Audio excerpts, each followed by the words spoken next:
Hi, everybody. Welcome to another episode of Calling All Devs, the weekly Q&A series where I take questions from you, the Star Citizen backer, and pose them directly to our developers. And we have Calling All Devs All-Star, the original Minion Soldier. Alright everybody, this is me, Minion Soldier, and it's time to answer your questions. Question number 1. Twizzler asks, stock market, investing in companies or orgs? Having a dynamic economy in-game increases game immersion, at least to me and to many others, especially since it is tied into all other types of gameplay. Will there be a stock market in SC or some sort of agency where you can invest, perhaps in ship companies or maybe even orgs? I feel that would be fun. Alright, I feel that that would be fun in an ancillary way to make money in the verse. All right.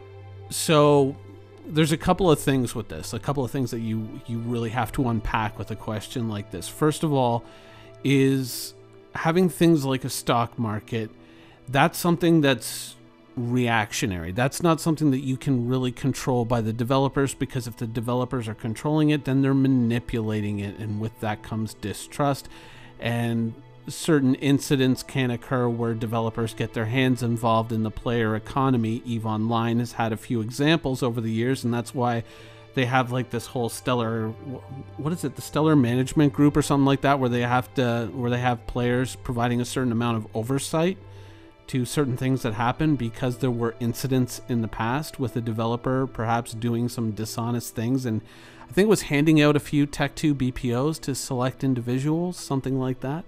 So it's something that you really have to be careful about, putting your fingers on the economy, and a lot of developers are very uncomfortable with letting something just go and letting the players just run wild with it. Let me give you a basic example of why developers would be very scared to let something like this go wild. Let's say you can invest in Aegis, right? Aegis, the big shipbuilding company. They build their ships out of whatever shipyard. They import raw materials and then they sell the ships, and this affects their stock price, how many ships they sell. Now, let's say that all of a sudden Aegis was having a mysterious problem where a lot of their raw materials that were coming into their factory weren't getting there. Mysterious. Ships are disappearing. Nobody really knows why. They can't get the materials they need to make the ships to fill demand, so they're losing money. They're not making as much money as they should. Their stock price starts to tank. Then all of a sudden, miraculously, the problem dissipates or disappears altogether.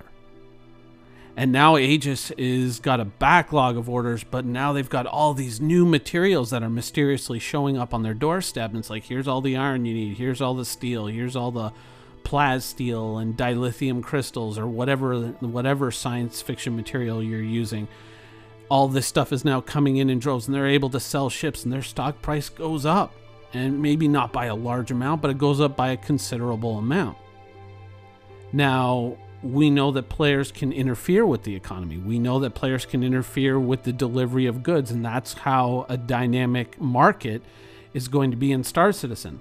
That's how the market's going to shape itself. If a place can't get enough iron, they buy iron for more, or they try to entice traders to bring it to them. That's how the dynamic economy works. But when you add in a stock market, now you can have players double dipping and manipulating that market to make even more money. You may think that, how much are they really going to make? It can get to astronomical sums insanely quickly. I've made a few offhand comments recently in regards to my ship lineup and whatnot, and the possibility of trading in a few ships for just flat out UEC, right? Because like a lot of you, I'm probably out there, I'm watching the economy, I'm watching the trade goods, and I'm thinking, right away in the beginning, I may want to make a few big deals right in the beginning to get some really solid float cash to carry me through possibly some leaner times ahead. Or I may just want to make sure that I've got enough money to get the things that I need, and so I might have to make a few really big purchases and sales right in the beginning. But something like this allows you to kind of make money at both ends. And this is just one of the myriad of ways that players can, manipulate the market, manipulate the stock market even. And developers are very frightened of things like this because players will sometimes, in terms of the money that they make in game, they will spin out of control. They will get crazy, and all of a sudden you'll find players that are running around with astronomical sums of money. This is a problem in a lot of MMOs. It causes inflation on the marketing. It makes certain items that normally are meant to be fairly affordable unaffordable because they know that players will pay a premium for it, and there are players out there who have a large sum of money, and so they will kind of buy other people out of the market, or they'll buy up all the goods that something that's rare, something that's not easy to find, and they'll try to sell it for astronomical prices, and they'll kind of get those prices if people really need that item bad enough. And so when you have an economy that's already going to be kind of in players' hands, to add a stock market to that creates another way to manipulate and make money within that market. So they might be a little bit afraid to let players run wild. Though I do accept the fact that it would be much more immersive and a lot more fun. I think that CIG is probably going to take the more conservative approach and say, you know what, let's do the market first, and then maybe we'll visit the stock market later. But I think the big fear that they have is that players will very quickly kind of figure out how to manipulate it, and some players will make ridiculous sums of money and push things like inflation totally out of control. All right, next up, Chaka Khan asks an Orion question. Hi, everybody. Is there a chance after the Orion is on steroids now? I think he's referring to the Orion being massively upsized. Of course, it was produced in the UK, so that's generally what happens. We will get a little hangar for an Argo to deliver space parts and goods to the Orion. There must be enough space now, and to be honest, this is the only logical conclusion. Well, is there enough space? Generally, with a lot of the ships that come out of the UK, they don't really use space all that well sometimes, and so things tend to get bigger and bigger and bigger, and why don't we do this, and why don't we add that, and it spins out of control very quickly. Now, I have no doubts that the Orion, being an industrial ship, can use that extra space for extra in-game systems, like processing plants or more power cores or shields or whatever, or tools, things that they need. But a hangar bay is probably not on the list, and it's not really something that is flat out logical for something like the Orion. Now, I can kind of see how you got there, right? Because you're probably thinking like a deep sea drilling rig, right? One of those offshore drilling rigs, that drills for oil. It's out there, it's drilling away, it needs helicopters to, come back and forth, deliver personnel, bring personnel back to shore, deliver supplies, that sort of thing. Makes sense, right? Well, in the case of a more or less stationary oil drilling rig, yes, it does, but the Orion is a ship. The Orion is capable of moving on its own.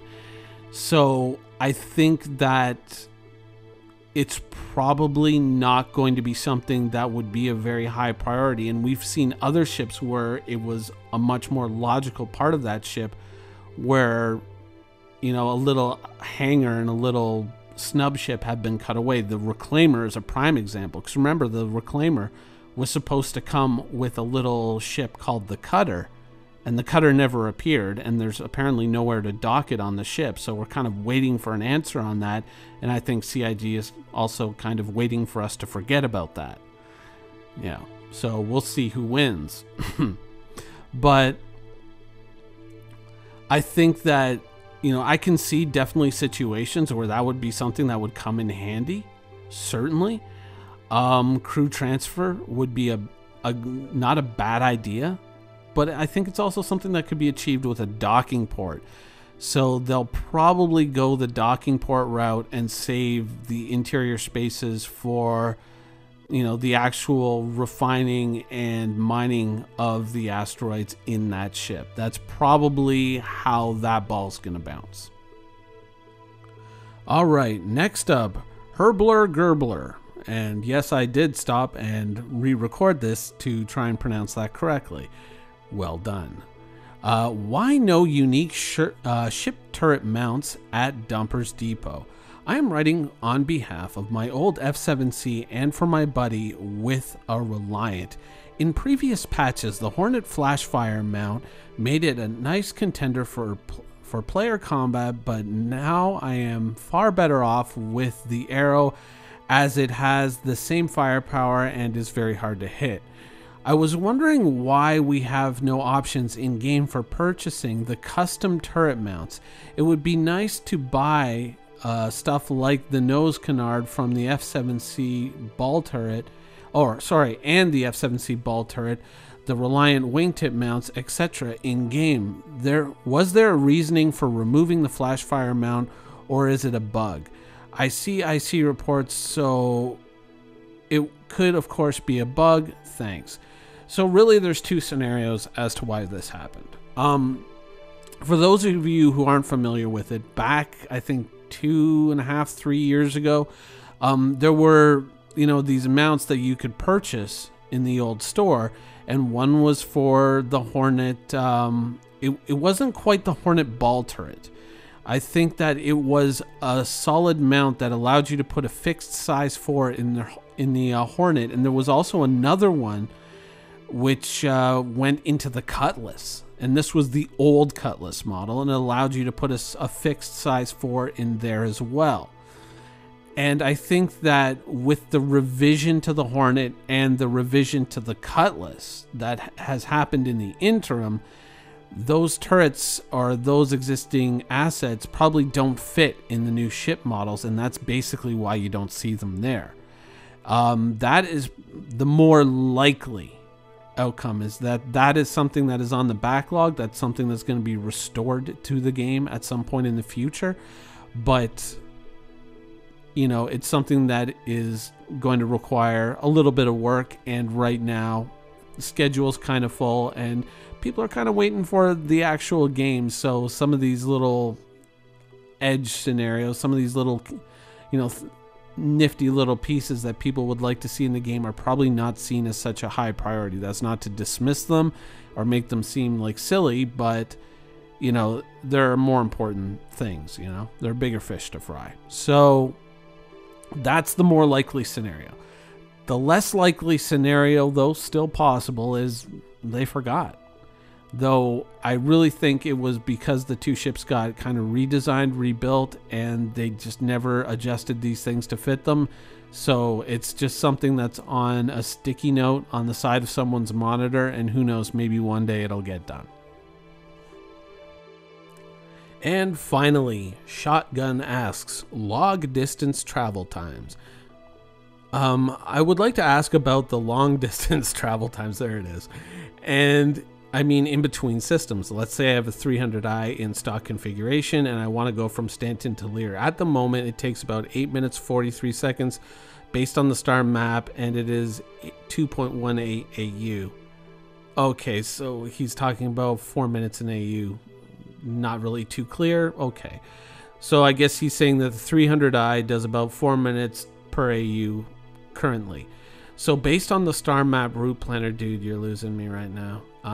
From Stanton to Lear through the small jump points, it is 22.37 AU, none of which is actually going to be what it is, which makes it 90 minutes to get there through 7 jump points. So let's add 30 minutes for that, dude. You're over planning something that doesn't even exist yet. Don't fall into that temptation. Are those times something that you are aiming for, picturing? Okay, all right, stop. The devs don't know what they're aiming for. They're gonna go with what feels right, what feels appropriate to the game, to the universe, to enhance immersion, to enhance investment in what you're doing in the game. Certainly, you know, I've seen games that have degenerated over the years because, you know, players got a lot of quality of life, quote unquote, upgrades to the game that made things easier to get around. And the truth is it lowered a lot of player investment in the activities that they were doing. It made them less meaningful. Every trip, every voyage that you made as a character made these little convenient things, portals, whatever. They didn't really do anything to enhance the player experience. They really detracted from it over the long term. And I think that when travel times are longer, you're more invested in what you're doing. You're more in the moment. You're more serious about what you're doing, and it increases your immersion. And I think it makes the gameplay more valuable, more meaningful. Now, of course, that's one person's opinion. Another person might be on the other end of the scale for that. And so what the developers have to do is they have to find the happy medium. So while I realize that there's a lot of people who are tempted to just math this out and say, oh, it's going to take 90 minutes plus or minus to get from Stanton to Lear, we don't know what it will take in the end. We don't know what travel times are going to be in the end. We don't know how these things are all going to balance out, and we're going to have to wait and see what the developers come up with and what they feel is appropriate. I could go into this issue a lot more in depth, but it would involve dipping into another game and using some different examples. And so it's something that maybe is a whole other video that I'll kind of stick on a list. And who knows, maybe if I get invited to a certain beta, I can give some real examples and try to explain my position on this. But I think that to go ahead and try to work out the math of how long it's going to take to travel between this space station and that space station and this system and that system, it's way too early to do that. And I think the best thing to do is kind of experience it and then say, this feels right, this feels wrong. In smaller ships, not so good. In larger ships, much better, and maybe try to find a comfortable medium that way. But a lot of this stuff, it's up in the air. It's all up for discussion, and it has not been set in stone yet. So no one really knows how that's going to end up. It's going to depend upon the community and the developers, and probably a little bit more the developers than the community, because unfortunately, as history has shown us with other games, if you leave it up to the community, they will generally try to get the more convenient option, which is not always the best option. That's something, though, that I'm going to elaborate on a lot more, probably in a future video, dealing with this topic. But for right now, I think I'm going to leave the show right there. I hope you guys enjoyed it, and thanks for watching.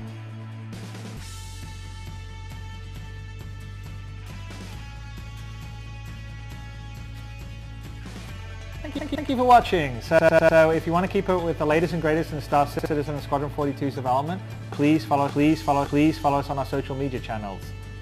See you soon.